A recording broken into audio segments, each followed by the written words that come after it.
എല്ലാവരെയും എൻ്റെ പുതിയ വീഡിയോയിലേക്ക് ഞാൻ വെൽക്കം ചെയ്യുന്നു. ഇന്നത്തെ വീഡിയോയിൽ കാണിക്കുന്നത് ഒരു കിഡിലൻ ബ്രേക്ക്ഫാസ്റ്റ് ആണ്. പുട്ടുപൊടി കൊണ്ട് തയ്യാറാക്കിയ ഈ ബ്രേക്ക്ഫാസ്റ്റ് രുചികരവും അതുപോലെ എളുപ്പത്തിൽ തന്നെ തയ്യാറാക്കാൻ പറ്റാവുന്നതാണ്. കൂടാതെ ഇത് ആരോഗ്യപരമായ രീതിയിൽ തന്നെ ഉണ്ടാക്കിയതുമാണ്. എപ്പോഴും പുട്ട് കഴിച്ചു മടുത്തവർക്ക് ഈ രീതിയിലൊന്ന് തയ്യാറാക്കി നോക്കാം. അപ്പോൾ ഇതെങ്ങനെയാണെന്നറിയണ്ടേ? എന്നാൽ പിന്നെ പെട്ടെന്ന് തന്നെ വീഡിയോ കാണാം. ഏകദേശം 300 ഗ്രാം, അതായത് ഇവിടെ കാണിച്ചിരിക്കുന്ന ഒരു ബൗൾ നിറയെ പുട്ടുപൊടി എടുത്തിട്ടുണ്ട്. ഇത് ഈ പാത്രത്തിലേക്ക് തട്ടി കൊടുക്കാം. ഇനി ഇതിലേക്ക് ഒഴിച്ചു കൊടുക്കുന്നത് തേങ്ങാപ്പാലാണ്. ഇത് പുട്ടുപൊടി എടുത്ത അതേ ബൗളിൽ 2 ബൗൾ നിറയെ തേങ്ങാപ്പാൽ തയ്യാറാക്കി വെക്കണം. ആദ്യം 1 ബൗൾ തേങ്ങാപ്പാലാണ് ഒഴിച്ചു കൊടുക്കുന്നത്. അതൊന്ന് മിക്സാക്കിയ ശേഷം വീണ്ടും ആ ബൗളിൻ്റെ പകുതി അളവിലെ തേങ്ങാപ്പാൽ ചേർത്ത് കൊടുക്കണം. ബാക്കി പകുതി പിന്നത്തേക്ക് മാറ്റി വെക്കണം. 1 ബൗൾ തേങ്ങാപ്പാൽ നിറയെ മിക്സാക്കി കൊടുത്തിട്ടുണ്ട്. ഇനി ബാക്കി പകുതി തേങ്ങാപ്പാലും മിക്സാക്കി കൊടുക്കാം. ആ പകുതി പാൽ കുറേശ്ശെയായിട്ട് വേണം മിക്സ് ചെയ്തെടുക്കേണ്ടത്. ഇപ്പോൾ 1.5 ബൗൾ തേങ്ങാപ്പാൽ ഇതിലേക്ക് മിക്സാക്കി കൊടുത്തിട്ടുണ്ട്. നേരത്തെ ഉപ്പ് ചേർക്കാൻ വിട്ടുപോയി. ഇനി ആവശ്യത്തിന് ഉപ്പും കൂടെ ചേർത്ത് കൊടുത്ത് ഒന്ന് മിക്സാക്കി എടുക്കാം. ചില പുട്ടുപൊടികൾക്ക് കൂടുതൽ വെള്ളം ചേർക്കേണ്ടി വരും. അപ്പോൾ അതിനനുസരിച്ച് വേണം തേങ്ങാപ്പാൽ തയ്യാറാക്കി വെക്കേണ്ടത്. ഇവിടെ ആദ്യത്തെ തേങ്ങാപ്പാൽ ഒഴിച്ചു കൊടുത്ത് നല്ലതുപോലെ മിക്സാക്കി വെച്ചിട്ടുണ്ട്. ഇനി ഇത് 15 മിനിറ്റ് നല്ലതുപോലെ കുതിർന്ന് സെറ്റാകാൻ വേണ്ടി വെക്കണം. കൂടാതെ തേങ്ങാപ്പാലിന് പകരം പശുവിൻ പാലും ഉപയോഗിക്കാം കേട്ടോ. 15 മിനിറ്റ് കഴിഞ്ഞു. ഇനി തുറന്ന് നോക്കാം. ഇവിടെ നല്ലതുപോലെ കുതിർന്ന് കിട്ടിയിട്ടുണ്ട്. ഇനിയും ഇതിലേക്ക് തേങ്ങാപ്പാൽ ചേരും. അതിനു മുമ്പേ കുറച്ച് ചേരുവകൾ ഇതിലേക്ക് ചേർത്ത് കൊടുക്കാനുണ്ട്. 1 ടീസ്പൂൺ പഞ്ചസാര ഇതിലേക്ക് ചേർത്ത് കൊടുക്കുന്നുണ്ട്. ഇത് ചേർക്കുമ്പോൾ ഒരു പ്രത്യേക രുചിയാണ്. അധികം മധുരമൊന്നും തോന്നില്ല. ഷുഗർ വേണ്ടാത്തവർക്ക് ഇത് സ്കിപ്പ് ചെയ്യാം.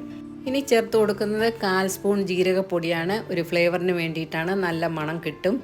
അതുപോലെ നേരത്തെ എടുത്ത ബൗളിൻ്റെ പകുതി ബൗൾ തേങ്ങ ചിരവിയതും ചേർത്ത് കൊടുക്കുന്നുണ്ട്. ഇനി ബാക്കി വെച്ച 1/2 ബൗൾ തേങ്ങാപ്പാൽ ഇതിലേക്ക് ചേർത്ത് കൊടുക്കാം. മൊത്തം 2 ബൗൾ തേങ്ങാപ്പാലും കുറച്ച് കൂടുതലും കൂടെ ചേർത്തിട്ടുണ്ട്. അതൊരു 1-2 ടേബിൾ സ്പൂൺ വരും. അതിനനുസരിച്ച് വേണം നിങ്ങളും തേങ്ങാപ്പാൽ തയ്യാറാക്കി വെക്കേണ്ടത്. അതുപോലെ തേങ്ങാപ്പാൽ കട്ടിപ്പാലല്ല, കുറച്ച് നേർമയായിട്ടാണ് തയ്യാറാക്കിയത്. ഇവിടെ മാവ് റെഡി ആയിട്ടുണ്ട്. തേങ്ങാപ്പാൽ കൂടുതൽ ഒഴിച്ച് ഒഴുകുന്ന പാകത്തിൽ ആക്കരുത്. ഇനി ഈ മാവ് നിറയ്ക്കാനുള്ള ബൗൾ എടുക്കാം. ഞാനിവിടെ 5 ബൗൾ എടുത്തിട്ടുണ്ട്. ഇനി ഇതിലേക്ക് കുറച്ച് നെയ്യ് സ്പ്രെഡ് ചെയ്ത് കൊടുക്കാം.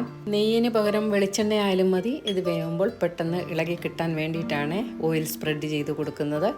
ഇനി ഓയിൽ തേച്ച ഓരോ ബൗളിലും മാവ് നിറച്ച് കൊടുക്കാം. ഞാനിവിടെ കാണിക്കുന്ന സ്പൂണിൽ 3 പ്രാവശ്യം എടുത്താണ് ഓരോ ബൗളിലും നിറച്ച് കൊടുക്കുന്നത്. അതുപോലെ ബൗൾ ഫുൾ ആയിട്ട് നിറച്ച് കൊടുക്കരുത്. പകുതിയോ അല്ലെങ്കിൽ അതിന് മുകളിലായിട്ട് ആകത്തക്ക വിധത്തിൽ വേണം മാവ് നിറയ്ക്കേണ്ടത്. സ്നേഹപൂർവ്വം ഓർമ്മിപ്പിക്കുകയാണ്, നിങ്ങൾക്ക് ഈ വീഡിയോ ഇഷ്ടപ്പെട്ടെങ്കിൽ ഒരു ലൈക്ക് തരാൻ മറക്കരുത്. അതുപോലെ വീഡിയോ നിങ്ങളുടെ പ്രിയപ്പെട്ടവർക്ക് ഷെയർ ചെയ്ത് കൊടുക്കുകയും വേണം. മാവ് എല്ലാ ബൗളിലും ഒഴിച്ചു കൊടുത്തതിന് ശേഷം ഇതുപോലെ ഒന്ന് ലെവൽ ചെയ്തെടുക്കണം. സോഫ്റ്റായിട്ട് വേണം ലെവൽ ചെയ്തെടുക്കേണ്ടത്. അമർത്തി പ്രസ് ചെയ്ത് ലെവൽ ചെയ്യരുത്. എല്ലാ ബൗളിലും മാവ് നിറച്ചതിന് ശേഷം ഇനി ഇതിൻ്റെ മുകളിലേക്ക് കുറച്ച് ചിരകിയ തേങ്ങ വിതറി കൊടുക്കുന്നുണ്ട്. ഇത് രുചി കൂട്ടാനും അതുപോലെ കാണാനും നല്ലതായിരിക്കും. ഇനി ഇത് ആവിയിൽ വേവിച്ചെടുക്കണം. അതിലേക്കായിട്ട് ഇഡ്ഡലി കുക്കറോ സ്റ്റീമറോ ഒക്കെ ഉപയോഗിക്കാം. ഞാനിവിടെ ഒരു പാനാണ് ഉപയോഗിക്കുന്നത്. അതിലേക്ക് ഒരു തട്ട് വെച്ച് കൊടുത്തിട്ടുണ്ട്. വെള്ളം ചൂടായി വരുമ്പോൾ ഓരോ ബൗളും ഇതിലേക്ക് എടുത്തു വയ്ക്കാം. ഇനി ഇത് 15 മിനിറ്റ് അടച്ചു വെച്ച് വേവിക്കണം. മാവ് നിറച്ച അളവിനനുസരിച്ച് കൂടുതൽ സമയം ഇത് വേവാൻ എടുക്കേണ്ടി വരും.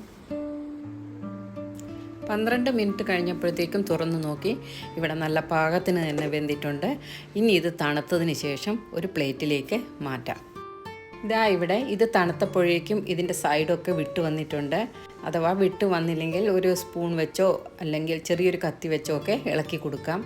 ഇവിടെ അതിൻ്റെ ആവശ്യം വന്നില്ല. പെട്ടെന്ന് തന്നെ ഒന്ന് തട്ടിയപ്പോൾ ഇളകി വന്നു. ഇത് കാണാൻ തന്നെ നല്ല ഭംഗിയില്ലേ? അതുപോലെ തന്നെയാണ് കഴിക്കുമ്പോഴും നല്ല രുചിയാണ്. അതുപോലെ ജീരകപ്പൊടി ചേർത്തതിനാൽ നല്ല മണവുമുണ്ട്. ബൗളിൽ മാവ് നിറച്ചതിന് ശേഷം കുറച്ച് ബാക്കി വന്നിരുന്നു. അത് ഇവിടെ കാണുന്ന പരന്ന പാത്രത്തിൽ ഒഴിച്ച് വേവിച്ചെടുത്തിട്ടുണ്ട്. നിങ്ങൾക്ക് ഇതുപോലെയും ഉണ്ടാക്കാം.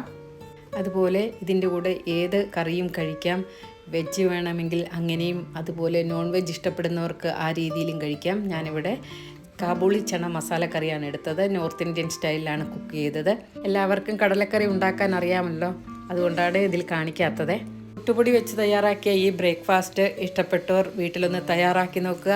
നിങ്ങൾക്ക് നല്ലതായിട്ട് തോന്നുന്നുണ്ടെങ്കിൽ നിങ്ങളുടെ പ്രിയപ്പെട്ടവർക്ക് ഈ വീഡിയോ ഷെയർ ചെയ്യുക. അതുപോലെ പുതുതായിട്ട് ആരെങ്കിലും എൻ്റെ ഈ വീഡിയോ കാണുന്നുണ്ടെങ്കിൽ നിങ്ങളുടെ സപ്പോർട്ട് ഞാൻ പ്രതീക്ഷിക്കുന്നു.